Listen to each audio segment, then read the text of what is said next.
ये भी कि आपकी अगली सांस के लिए जरूरी ऑक्सीजन का मिलना इस बात पर निर्भर है कि आपसे मीलों दूर किसी समुद्र में एक बड़ी सी शार्क मछली एक छोटी सी मछली को खा पाएगी या नहीं। क्यों, यकीन नहीं होता ना? चलिए कोई नहीं, आइए आपको ले चलते हैं एक ऐसी दुनिया में जो आपसे हजारों मील दूर होकर भी आपके अस्तित्व का आधार है।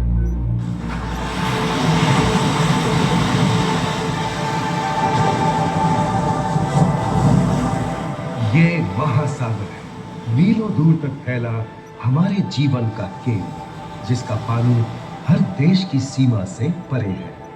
हमें सांस लेने के लिए जरूरी ऑक्सीजन का 50 से 80% इन्हीं समुद्रों के पानी से आता है। ये भी कह सकते हैं कि ये सागर एक विशाल संयुक्त परिवार की तरह है, जिसमें ये सभी जीव एक ही घर में रहते हैं, जैसे मछलियां, mollusc, dolphin, seal, walrus, crustacean, bacteria, समुद्री एनीमोनी और हाँ, ब्लू व्हेल भी, जो पृथ्वी का सबसे बड़ा जीव माना जाता है। और जंतु ही नहीं, इन समुद्रों में पौधों की भी लाखों प्रजातियां पाई जाती हैं।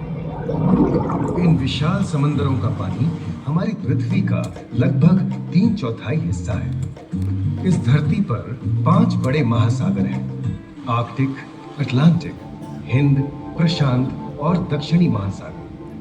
ये सागर इतने महत्वपूर्ण हैं कि इनका तापमान और लहरें दुनिया के हर हिस्से के मौसम पर असर डालते हैं, चाहे वो मौसम कितना ही खतरनाक क्यों ना हो।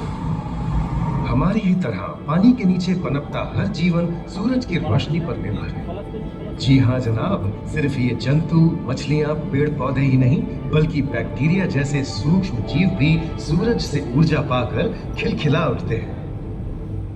ये देखो मिस्टर ऊदबिलाव, हाँ, कितने मजे ले रहा है। देखा इसे, अपने चेहरे की पोजीशन ऐसे बदल रहा है जैसे किसी स्पा में स्टीम ले रहा हो।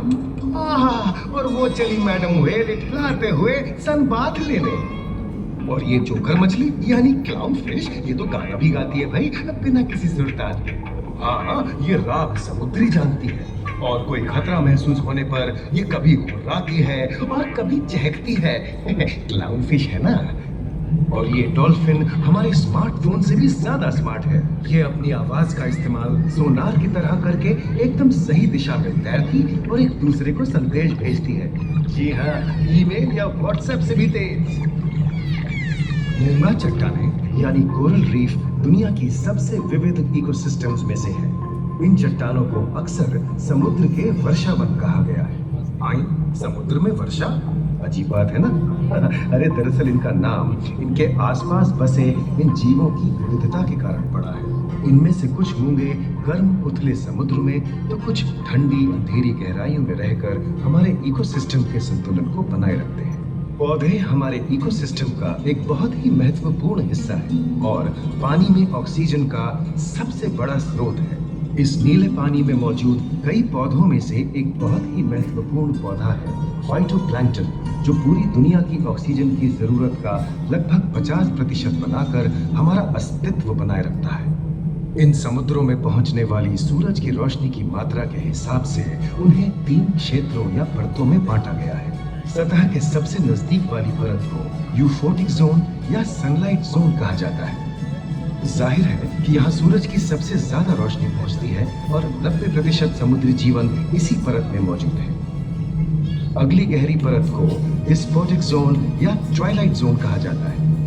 इस परत तक सूरज की सिर्फ 1% रोशनी पहुंचती है, जो पौधों के जिंदा रहने के लिए काफी नहीं है। तीसरी और सबसे गहरी परत एफोटिक जोन या मिडनाइट जोन है। यहाँ सूरज की रोशनी बिल्कुल नहीं पहुंचती। ये परत पूरी तरह से अंधेरी और ठंडी होती है, बिल्कुल किसी हॉरर मूवी के सीन जैसे। ये कई जगह पर इतनी गहरी होती है कि यहाँ आसानी से माउंट एवरेस्ट जैसे ऊंचे पहाड़ भी समा सकते हैं। और इसकी सबसे गहरी जगह है प्रशांत महासागर में मरियाना ट्रेंच। महाद्वीपीय तटों के साथ लगे उथले समुद्री इलाकों तक पहुंचना आसान है, लेकिन ये समुद्र का सिर्फ 10% है। समुद्र की गहराई जितनी बढ़ती जाती है, उतने ही वहां के हैरत अंगेज जीव जिन तक पहुंचना मुश्किल होता जाता है। ये समुद्री जीव पहले तो अपनी खूबसूरती से आपको झलते हैं और फिर अचानक एक खतरनाक रूप ले लेते हैं जिनसे बचना मुश्किल ही नहीं नामुमकिन है।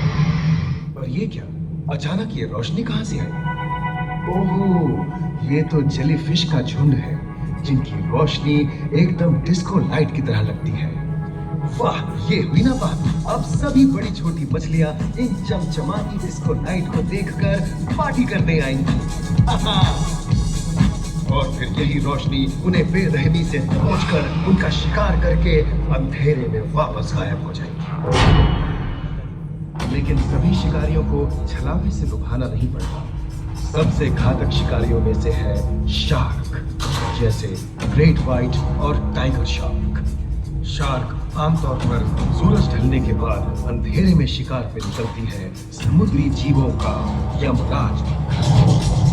आज तक शार्क की 500 से ज्यादा प्रजातियों का पता चल चुका है।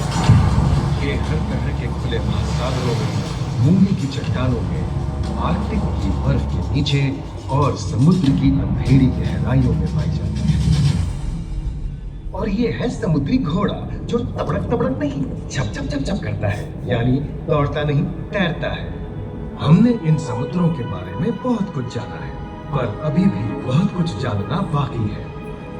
ये सागर गहरे और विशाल, ठंडे और अंधेरे में डूबे होते हैं। इन गहराइयों में पनपने वाली 17,000 से अधिक प्रजातियां मानो किसी कल्पना से कम नहीं है।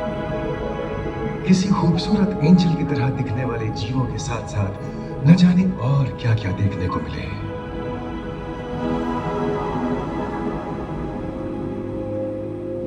इन विशाल सागरों के इकोसिस्टम इनके बाहर तक फैले हैं। खारे पानी की खाड़ियां, समुद्रों, समुद्र तटों और नमकीन दलदली इलाकों तक। मानव जाति दशकों से प्लास्टिक, जहरीले रसायन, तेल और ऐसी कई चीजों को पानी में बहाकर समुद्रों को नुकसान पहुंचा रही है। कई समुद्री जीवों या मछलियों की दर्दनाक मौत और उनकी इस तड़प का जिम्मेदार हमारी मानव जाति ही है। पिछले कुछ दशकों में वैज्ञानिक पैमाने पर सामने आए खतरों में से एक बड़ा जलवायु परिवर्तन है, जिससे महासागर गर्म हो रहे हैं और ग्रीन हाउस गैसों की अधिकता और ऑक्सीजन की कमी के कारण इन समुद्रों का अम्लीकरण हो रहा है। सागरों के इस तरह गर्म होने से पानी का स्तर बढ़ गया है और बर्फ की चादर पिघल रही है।